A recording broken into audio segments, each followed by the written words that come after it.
ये तो वाज़ेह तौर पर लग रहा है कि पुलिस एहलकारों ने ये नहीं मना कर दिया कि नवाज शरीफ से सहाफ़ी बात नहीं कर सकते। नवाज शरीफ साहब की चॉइस पर छोड़ा, उन्होंने बात नहीं की तो नहीं की। सहाफ़ियों को इस तरीके से नहीं रोका गया। अगर नवाज शरीफ साहब बात करना चाहते तो कर सकते थे। पुलिस एहलकार अपना सिक्योरिटी का काम कर रहे थे, वही उन्होंने किया।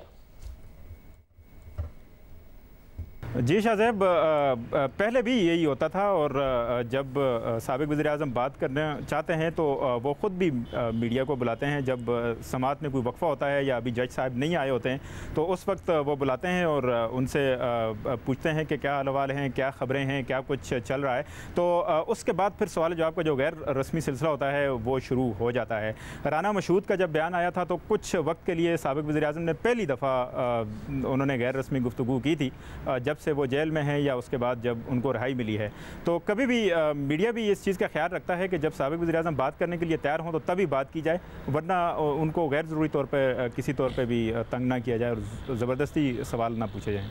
ये बताइएगा कि PIT के रुकन हैं इरफान मंगी, जो अब नैब रावलपिंडी में मौजूद हैं, उसके को हेड कर रहे हैं। साथ ही फिर प्रोसिक्यूटर मुज़फ़्फ़र अब्बासी, उनकी जो मुलाकात हुई है वो कह रहे हैं कि हमारे वकला के मसाइल हैं, हम तो इसलिए मिले, कमरे छोटे हैं, AC के मसले हैं, इसलिए ये मुलाकात की गई। एक बात तो ठीक है कि जो जज मोहम्मद बशीर हैं वो अपना फ़ैसला सुना चुके हैं, अब वो शरीफ ख़ानदान के ख़िलाफ़ वाकई कोई केस नहीं सुन रहे, वो काम हो चुका है। उनकी तरफ से जो फ़ैसला सुनाया जाना था तो वो नहीं कर रहे, मगर दूसरे जज उस मुलाकात में मौजूद थे, जैसा कि ज़राए दावा कर रहे हैं। जब आपने उनसे बात की खुद तो क्या उन्होंने और कहा, और ये रूटीन का मामला है कि इस तरीके से मुलाकात हो सकती है या नहीं?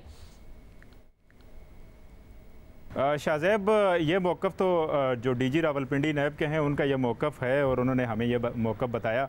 और जब मुलाकात करके गए तो जो तर्जुमान हैं नैब रावलपिंडी के बिलाल पन्नू, उन्होंने फिर हमसे रब्ता किया और बताया कि यही मसाइल थे जो DG साहब बता रहे थे, इसके अलावा कोई और मकसद इस मीटिंग का नहीं था। लेकिन जब से ये पनामा रेफरेंसेस एहतसाब अदालत में चल रहे हैं तो इस दौरान जो DG नैब रावलपिंडी हैं इनकी तैनाती हुई है। इससे पहले ये 6 रुकनी जो टीम थी जो वाजिद ज़िया की सरबराही में कायम की गई थी, उसके एक अहम रुकन है।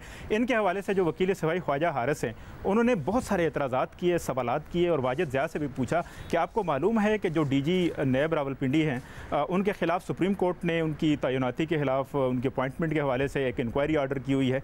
आपको मालूम है कि वो ख़ुद एक इंक्वायरी का सामना कर रहे हैं और वो साबिक़ वज़ीर-ए-आज़म के केसेस को इस वक्त इन्वेस्टिगेट कर रहे थे, जबकि उनके ख़िलाफ़ एक इंक्वायरी आर्डर हुई थी। तो ये नैब रावलपिंडी के केसेस हैं, जो पनामा रेफरेंसेस हैं, ये सारे जो शरीफ ख़ानदान के ख़िलाफ़ केसेस हैं, इसकी मॉनिटरिंग ख़ुद DG नैब रावलपिंडी इरफान मंगी करते हैं। अदालती वक्त के बाद वो आए, तकरीबन 3 बजे वो जुडिशल कॉम्प्लेक्स में आए। 1.5 घंटा जो जज अरशद मलिक हैं उनके चैम्बर में मुलाकात हुई। जब वो बाहर निकले तो हमने उनसे पूछा और उनको बताया कि इतनी अहम मुलाकात, ज़ाहिर है बहुत अहम मरले के ऊपर हैं ये 2 रेफरेंसेस भी, तो इससे पहले इस्लामाबाद हाई कोर्ट का भी फ़ैसला आ चुका है, तो आज की मुलाकात कैसी रही। और जो दोनों जजेस साहिबान चैम्बर में मौजूद थे तो 1.5 घंटे की मुलाकात, जिसमें नैब के प्रोसिक्यूशन के सुपरवाइज़र सरदार मुज़फ़्फ़र भी मौजूद हैं।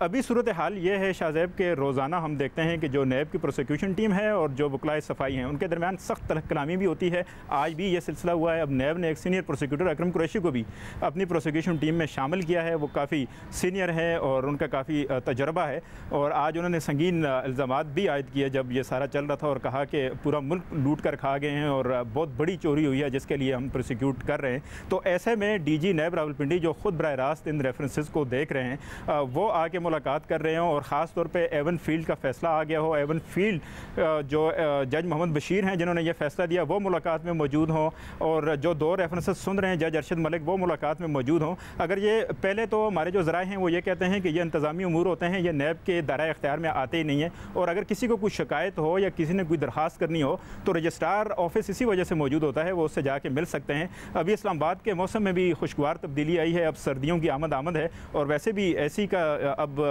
वक्त इस्लामाबाद में तो ख़त्म हो चुका है, लेकिन DG नैब ने अपना जो ख़ास वजह बताई है वो AC की ख़राबी ही बताई है। बहुत शुक्रिया।